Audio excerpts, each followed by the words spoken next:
గౌరవనీయులు ఉండి ఎమ్మెల్యే గారైన రఘురామకృష్ణరాజు గారిని మాట్లాడవలసిందిగా కోరుతున్నాం. రేపటి నుంచి వారు వేరే పదవిలోకి వెళ్తారు. అందుకు ప్రాబబ్లీ కొంచెం ఓపెన్ గా మాట్లాడగలిగే అవకాశం ఈ రోజు తమరికి ఇస్తున్నాం. ధన్యవాదాలు అధ్యక్ష. రేపటి నుంచి నా కష్టాన్ని గుర్తించి ఈరోజే నాకు మాట్లాడే అవకాశం ఇచ్చినందుకు మీకు నా హృదయపూర్వక ధన్యవాదాలు. ఈ బడ్జెట్ ప్రజెంటేషన్ అనేది నిజంగా ఈ సంవత్సరం ఇచ్చిన బడ్జెట్ కత్తి మీద సాము కన్నా కూడా చాలా క్లిష్టమైన పరిస్థితి. ఎందుకంటే మనం ఊహించుకున్నది వేరు, ఊహించుకున్న దాన్ని మించి ఆర్థికంగా అస్తవ్యస్తంగా మారిపోయింది. వచ్చిన తర్వాత ఆ లెక్కలు చూసి ఆర్థిక మంత్రి గారే అసలు ఆ షాక్ నుంచి బయటపడటానికి కూడా చాలా రోజులు పట్టింది.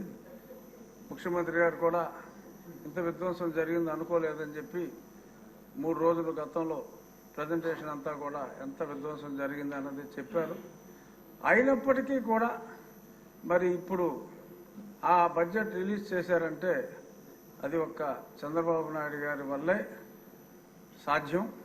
ఎందుకంటే మనం మాట ఇచ్చాం, ఇచ్చిన మాట నిలబెట్టుకోవాలి. కొంచెం సమయం పట్టినా కూడా అన్నిటికీ కేటాయింపులు జరుపుతూ సంక్షేమాన్ని, ఎందుకంటే అభివృద్ధికి సమయం పడుతుంది. నారా లోకేష్ గారు 1,50,000 కోట్ల ప్రాజెక్టు కూడా తీసుకొచ్చారు. టీసీఎస్ నుంచి ఇన్వెస్ట్మెంట్లు, ఇంకా ఇంకొక 50,000 కోట్లు రిలయన్స్ ఇండస్ట్రీ నుంచి పెట్టుబడులు, ఇవన్నీ కార్యరూపం దాల్చి మనకి ఆదాయం రావాలి అంటే టీసీఎస్ తొందరగా రావచ్చు, కానీ ఇంకా మిగిలిన సమయం పడుతుంది.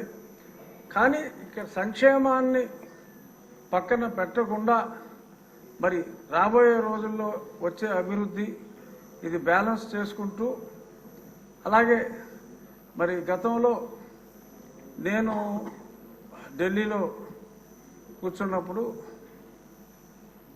ఎన్నో ఉత్తరాలు ఫైనాన్స్ మినిస్ట్రీకి రాసి నేను కొంచెం నా ఊరు వెళ్లకుండా మరి గత పాలకులు కృషి చేసినందువల్ల కనీసం ఇంకో 1,00,000 కోట్ల అప్పు దొరకకుండా నేను చేయగలిగా. చాలా ఫైనాన్స్ సెక్రటరీ, ఇప్పుడు కేబినెట్ సెక్రటరీ ఆయన ఎన్నోసార్లు నేను వ్యక్తిగతంగా కలిసి ఇంత విధ్వంసం జరుగుతుంది, ఇంకా మీరు అప్పులు ఇవ్వకుండా బాగోయని చెప్పి 1,00,000 కోట్ల వరకు అప్పు రాకుండా చేయగలిగాను. కానీ వాళ్ళు సాయశక్తిలా చాలా వరకు చేశారు, దారుణమైన విధ్వంసాన్ని సృష్టించారు. ఇప్పుడు ఎమ్మెల్యేలుగా మా అందరి బాధ్యత ఏమిటంటే, ముఖ్యమంత్రి గారు, ఆర్థిక మంత్రి గారు ఎన్ని నిద్రలేని రాత్రులు గడుపుతున్నారు. వారు ప్రజలకు ఇచ్చిన మాట నిలబెట్టుకోవటానికి ఎంత కష్టపడుతున్నారు. సంక్షేమ పథకాలు అన్నీ అమలు చేయగలం, కానీ దానికి కొంత సమయం కావాలి. ప్రతిపక్ష పార్టీలు ఇక్కడికి రాకపోయినా వాళ్ళు రోజు ఇంట్లోనే ఒక సెట్టింగ్ వేసుకుని మరి మాట్లాడుతున్నట్టుగా మరి మీడియాలో చూస్తున్నాం. బురద చల్లటం చాలా ఈజీ, కానీ మరి ఇప్పుడు మాట ఇచ్చిన తర్వాత అమలు ఖచ్చితంగా అవుతుంది. కానీ పరిస్థితిని మా ఎమ్మెల్యేలందరూ కూడా నియోజకవర్గ ప్రజలందరికీ తెలియచేయాలి. ఒకదాని తర్వాత ఒకటి, ఒకదాని తర్వాత అన్నదాత సుఖీభావ కానీ, ఇంకా మహిళా నిధి, ఇవన్నీ కూడా జరుగుతాయి.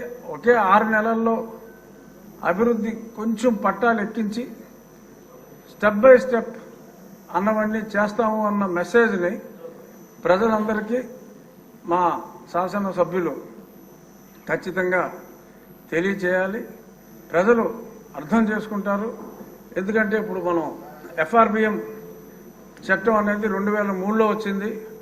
ఎఫ్ఆర్బిఎం చట్టం వచ్చినప్పుడు దాని ముఖ్యోద్దేశం ఏంటంటే మన రెవెన్యూ డెఫిసిట్ 0 ఉండాలి, ఫిస్కల్ డెఫిసిట్ 3%ని, గ్రాస్ ఫిస్కల్ డెఫిసిట్ 3% దాటకూడదు అనే స్పష్టమైన ఒక ఉద్దేశంతో 2018 కల్లా 0 రెవెన్యూ డెఫిసిట్ ఉండాలంటే, అప్పట్లో మనకి చంద్రబాబు నాయుడు గారు గతంలో ముఖ్యమంత్రి చేసినప్పుడు సంక్షేమ పథకాలు ఉన్నా, ఆ తర్వాత కూడా కొన్ని సంవత్సరాలు మనకి రెవెన్యూ డెఫిసిట్ లేకుండానే ఉన్నాం.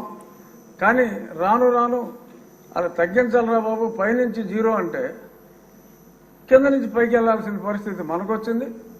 ఉత్తరప్రదేశ్ లాంటి రాష్ట్రం వాళ్ళు ఎక్కడో ఉన్నవాళ్ళు ఇప్పుడే లోకేష్ గారు కూడా చూశారు, సుమారు 70,000 కోట్లు సర్ప్లస్ రెవెన్యూలో ఉత్తరప్రదేశ్, అరౌండ్ 40,000 కోట్లు సర్ప్లస్ బడ్జెట్లో ఒరిస్సా ఉంది. అందరూ ఆంధ్ర రాష్ట్రాన్ని చూసి అప్పుడు చంద్రబాబు నాయుడు గారు ముఖ్యమంత్రిగా ఉన్నప్పుడు ముక్కు నేలేసుకునేవారు. వాళ్ళని చూసి నవ్వేవాళ్ళం మనం. ఇప్పుడు మన పరిస్థితి ఎలా ఉంది, వాళ్ళ పరిస్థితి ఎలా ఉంది. కానీ ఇదంతా చక్కదిద్దగలిగిన సమర్థుడు ఒక్క చంద్రబాబు నాయుడు గారే.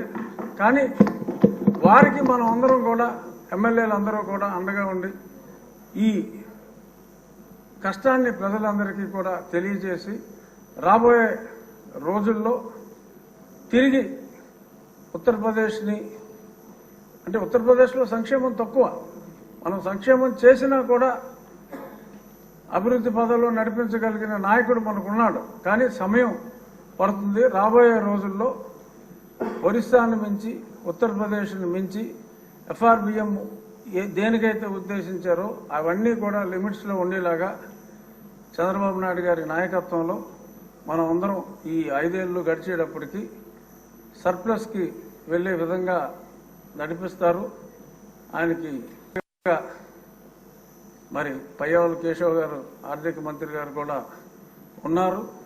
అభివృద్ధి బాటలో నడిపించడానికి, పరిశ్రమలు తీసుకురావడానికి, మరి టాటా పరిశ్రమలు కొన్ని వచ్చినప్పుడు మరి లోకేష్ గారు కూడా ఎయిర్పోర్ట్కి వెళ్ళి రిసీవ్ చేసుకుని ఎయిర్పోర్ట్కి వెళ్ళి డ్రాప్ చేయటం అంటే ఆ కమిట్మెంట్ ఉంటేనే సాధ్యం. వీళ్ళందరి నాయకత్వంలో డెఫినెట్గా రాష్ట్రం ఆర్థికంగా పురోగవృద్ధి సాధించి ప్రజలందరి అంచనాలని తప్పకుండా అందుకోగలమన్న ఆశాభావం మా ముఖ్యమంత్రి గారి నాయకత్వంలో ఉంటుంది.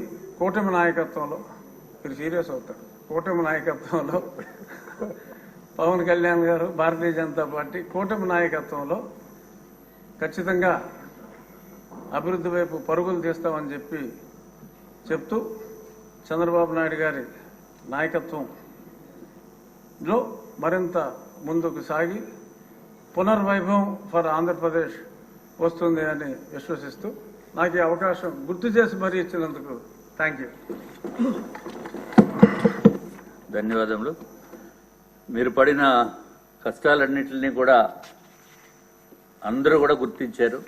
ముఖ్యంగా గౌరవనీయులైన చంద్రబాబు నాయుడు గారు, పవన్ కళ్యాణ్ గారు, అట్లాగే కూటమి అన్నాం కాబట్టి భారతీయ జనతా పార్టీ కూడా గుర్తించిందని మరి ఒకసారి తెలియజేసుకుంటూ, చంద్రబాబు నాయుడు గారు, ముఖ్యమంత్రి గారు తమరికి రచ్చబండ కార్యక్రమం రోజు ఇబ్బందులు లేకుండా మంచి ఉన్నత పదవిని తమరికి ఇచ్చినందుకు మరి ఒకసారి ధన్యవాదములు.